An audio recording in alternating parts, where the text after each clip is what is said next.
श्री परमात्मने नमः। ओम श्री सत्य गुरुदेवाय नमः। देखिए ये बता रहे भगवान, ये 10वें अध्याय का 11वां श्लोक कि तत्व ज्ञान से अज्ञान का नाश। इस श्लोक में क्या बता रहे कि हे अर्जुन, उनके ऊपर अनुग्रह करने के लिए ही मैं उनके अंतःकरण में एक ही भाव से स्थित हुआ अज्ञान से उत्पन्न हुए अंधकार को प्रकाशमय तत्व ज्ञान रूप दीपक द्वारा नष्ट करता हूँ। भगवान कहते हैं अनुग्रह माने उनके ऊपर मैं कृपा करने के लिए, उनके ऊपर करुणा अपनी दिखाने के लिए, कृपा करने के लिए ही भगवान कहते स्वयं मैं अपने आप स्वयं ही माने आगे बढ़कर मैं ही ये कार्य करता हूँ। मैं किसी और को ये काम नहीं देता। जैसे तुम्हारा निजी काम कोई रहता जिससे तुम प्रीति प्रेम करते हो तो कहोगे हम उनका कार्य स्वयं करेंगे। कोई और होगा तो कहोगे इनको भेज देंगे, उनको भेज देंगे, वो निपटा देंगे, ऐसे होगा वैसे हो जाएगा। लेकिन जहाँ पर तुम्हारा अपना प्रेम होता है, जिसको तुम अपना कर्तव्य समझते हो, जिससे तुम्हारा जो है बड़ा भाव जुड़ा होता, तो कहते हम स्वयं खुद वहाँ जाएंगे, स्वयं ऐसा कार्य करेंगे। इसलिए भगवान बता रहे अनुग्रह माने उनके ऊपर कृपा करने के लिए स्वयं उनके अंतःकरण में एक भाव माने भाव को भगवान फिर हिलने नहीं देते, उसका भाव डगमगाने नहीं देते। एक भाव पक्का हो जाता है कि भगवान के अलावा और उनको कोई चीज़ से मतलब नहीं रहता, उनको किसी और की याद नहीं आती, किसी और से कुछ लेना देना नहीं रहता। और अज्ञान से उत्पन्न हुआ एक भाव जब बना देते हैं भगवान, तो अज्ञान से जो उत्पन्न हुआ मोह अंधकार है वो दीपक द्वारा भगवान जो है नष्ट कर देते। दीपक जलाकर तत्व ज्ञान रूप दीपक जला करके परम प्रकाश से भर करके उसके ज्ञान को नष्ट कर देते। और भगवान इस सारांश में बता क्या रहे हैं कि भगवान बताते हैं कि उनके ज्ञान के प्रकाश से सारा अज्ञान जनित अंधकार नष्ट हो जाता है। इसलिए भगवान भौतिक संसारिक प्रपंच को वास्तविक समझना ही अज्ञान है। कहते हैं अज्ञान है क्या? वैसे जो संसार में भौतिक संसारिक जो प्रपंच चलता है, ये मोह माया राग द्वेष अच्छा बुरा ये सब, इसको भगवान ने बताया ये प्रपंच है अज्ञान जनित। इसको ही भगवान अवहेलना कर देने से अज्ञान का नाश हो जाता है। इन्हीं में प्राप्त कर्तव्य हमेशा कहते हमें भी करना पड़ेगा, हमको भी करना चाहिए। संसार कर रहा तो हमारे भी यही रिवाज, सब लोग श्राद्ध खिला रहे तो हम भी खिलाएंगे, सब लोग देवी जी न्योता कर खिला रहे तो कन्याओं को खिला हम भी करेंगे। मतलब यही समझते हैं मनुष्य को करना ही चाहिए, करना चाहिए। तो जब इधर भगवान की तरफ तत्व ज्ञान समझ लेता है तो उधर से अपने मन को हटा देता है, उसका अवहेलना कर देने से अज्ञान का नाश हो जाता है। ये अज्ञानता ही है, सब बनाए हुए हमारे ही हैं, हम ही ने इनको धारण किया हुआ है और हम इसी में फंस जाते हैं। यही गुरु कहते क्या है, जैसे मकड़ी जो होती है अपने ही आप जो जाला बुनती है और अपने आप उसी में खत्म हो जाती, लटक जाती। लेकिन जो होशियार मकड़ी होती है वो जाला तो बनाती लेकिन उसी को वो चाट लेती। ऐसे गुरु कहते तुम भी जो कर्तव्य है जो भी है सब अपना ऐसा निश्चय बना लो कि अब हमारा नहीं, सब भगवान के। जिस दिन हम जान गए कि सब परमात्मा से होता, परमात्मा ही करने वाला भगवान से ही होता है, भगवान ही सबका रचयिता, वही सबका अपना है, तो उस दिन से हमको ये जिम्मेदारियां एक कर्तव्य पर विशेष ध्यान न देकर, हाँ सामने पड़े तो करना तो है लेकिन उसके लिए परेशान होने की जरूरत नहीं, उलझने की जरूरत नहीं। लेकिन ये अपना मोह ममता, अपना अज्ञानता जो होती है, अहंकार जो होता है, उसके कारण इंसान इसी में आसक्ति में लिप्त रहता।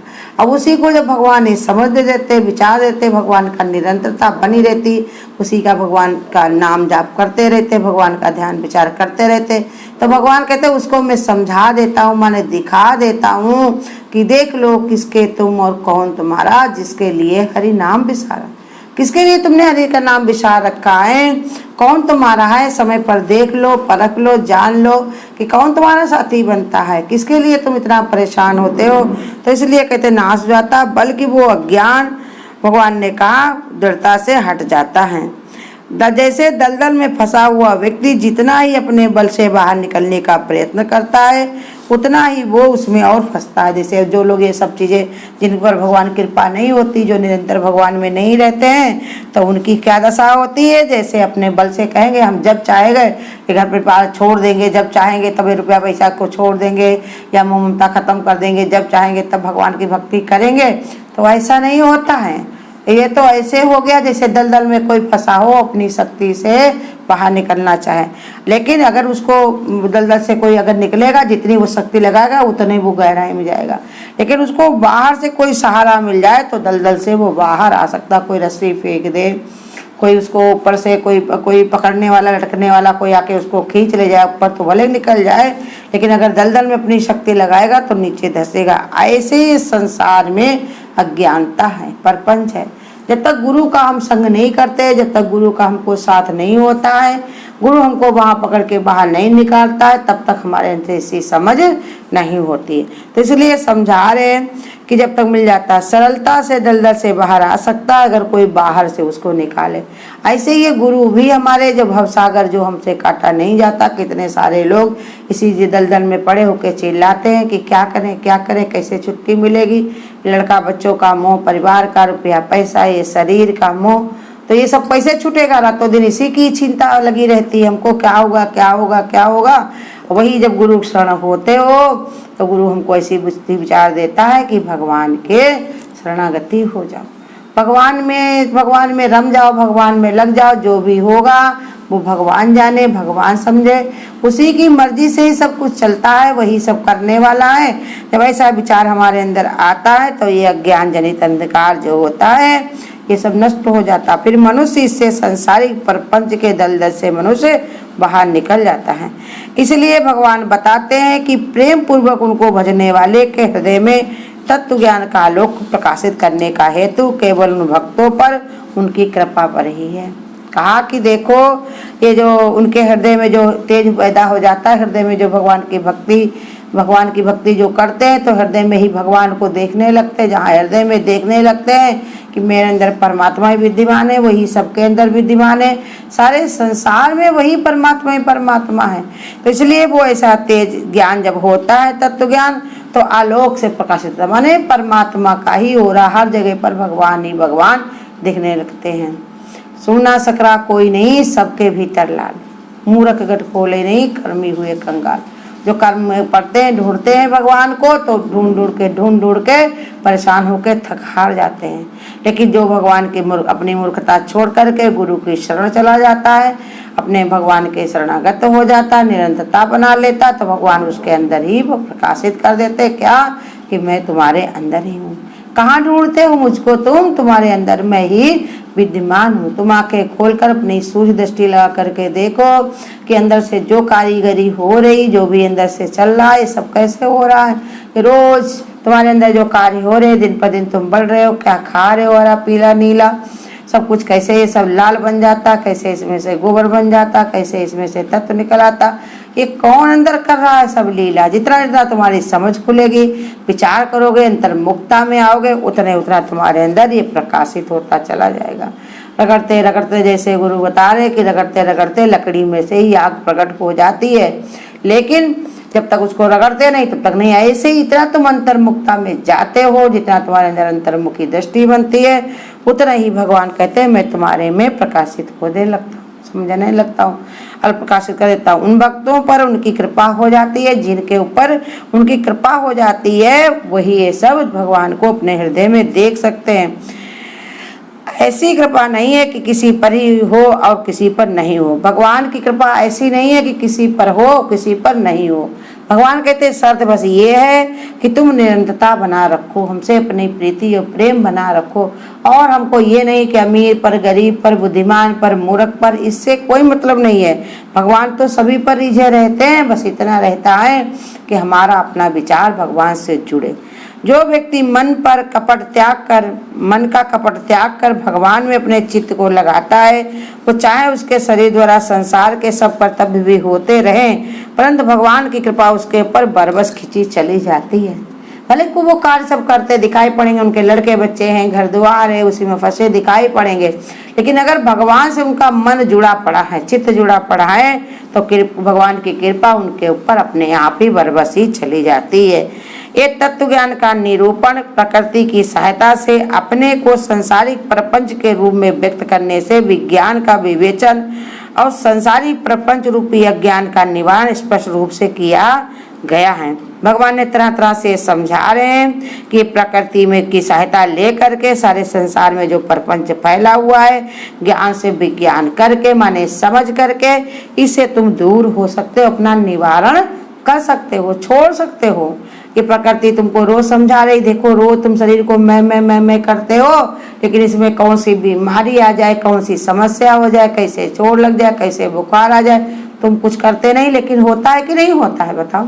तो शरीर तुम्हारा है तो क्यों होने देते हो, लेकिन होता है, माने है शरीर हमारा नहीं है। ये मन को जो तुम अपने मन माना करते हो, ढंग अपनाते हो, लेकिन मन कब पलटा खा लेता है ये तुम्हारा अपना नहीं है। तो इसलिए हमेशा इसलिए बता रहे कि तुम इसको समझ करके, ज्ञान से विज्ञान कर करके, समझ करके, बार बार संतों के संग लग लग करके और ध्यान दे करके ये विचार अपनी बुद्धि में भर करके तुम इससे निवारण अपना कर सकते हो। स्थूल संसारिक विषयों में लगी हुई मानव बुद्धि ये जानकर कुछ चकित हो जाती है, एक भगवान ही सबको अपना किस प्रकार इतने रूपों में व्यक्त करते हैं। भगवान से कहते हैं कितने लोग साधारण लोग होते हैं, तो वो लोग कहेंगे एक ही भगवान सब पर कृपा कैसे कर देंगे, सबके अंदर कैसे कार्य कर देंगे। इसके लिए भगवान तरह तरह से आगे समझाते हैं कि हम सभी में विद्यमान है, तुम हमको देखो तो, समझो तो, जानो तो, हम तुमको जनाना चाहते हैं। तो इसलिए और संसार में शक्तियां अत्यंत महान विभूतियों के रूप में किस प्रकार दृष्टि गोचर होती हैं, इसलिए भगवान आगे श्लोक में बार बार समझाएंगे, बताएंगे। और अब भी यही बता रहे कि तुम अपने अज्ञान को नष्ट कर दो और हम जो तुम्हें प्रकाश दे रहे उसके अनुसार चलना शुरू करो। उसको अपने हृदय में देखो कि सब तुम्हारे हमारी ही शक्ति से सब कार्य हम ही सब करने वाले हैं। ऐसे चित्त को अपने भगवान ने कहा चित्त में श्रद्धा पैदा करके भगवान की शरणागति हो जाओ। तब भगवान कहते हैं मैं उनके हृदय में ही अपने आलोक को प्रकाशित कर देता हूँ। आलोक माने एक परमात्मा का लोक, परमात्मा है, परमात्मा ही के अलावा दूसरा और कुछ है नहीं। ऐसा उसके अंदर सच्ची विश्वास, सच्चा भाव जब जुड़ जाता है तो भगवान कहते हैं उसका जीवन आनंदमय हो जाता है।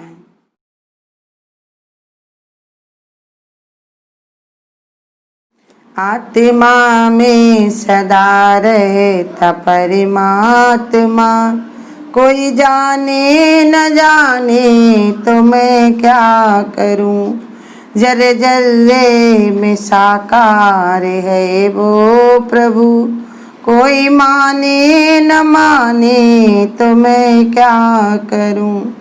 एक अहंकार का बीच पर्दा पड़ा, मोह का ये अंधेरा है चारों तरफ, बिन गुरु के कभी ज्ञान होता नहीं। कोई जाने न जाने तो मैं क्या करूं। आत्मा में सदा रहता परमात्मा, कोई जाने न जाने तो मैं क्या करूं। हर गुल में हर एक लताओं में है बस उसकी झलक, है उसके सहारे पे पृथ्वी टिकी और उसकी फलक। जड़ चेतन में है उसकी कारीगरी, कोई जाने न जाने तो मैं क्या करूं। आत्मा में सदा रहता परमात्मा, कोई जाने न जाने तो मैं क्या करूं। ज्ञान का तत्व मिलता है सत्संग से, सच्चा सुख प्राप्त होता है गुरुदेव से। कली में सत्संग की महिमा है सबसे बड़ी, कोई जाने न जाने तो मैं क्या करूं। आत्मा में सदा रहता परमात्मा, कोई जाने न जाने तो मैं क्या करूं। जल जल में साकार है वो प्रभु, कोई माने न माने तो मैं क्या करूं। कोई माने। अगर आपको आज की वीडियो अच्छी लगी हो तो वीडियो को लाइक और शेयर करना ना भूलें आगे की वीडियोस देखने के लिए चैनल को सब्सक्राइब करें और नोटिफिकेशन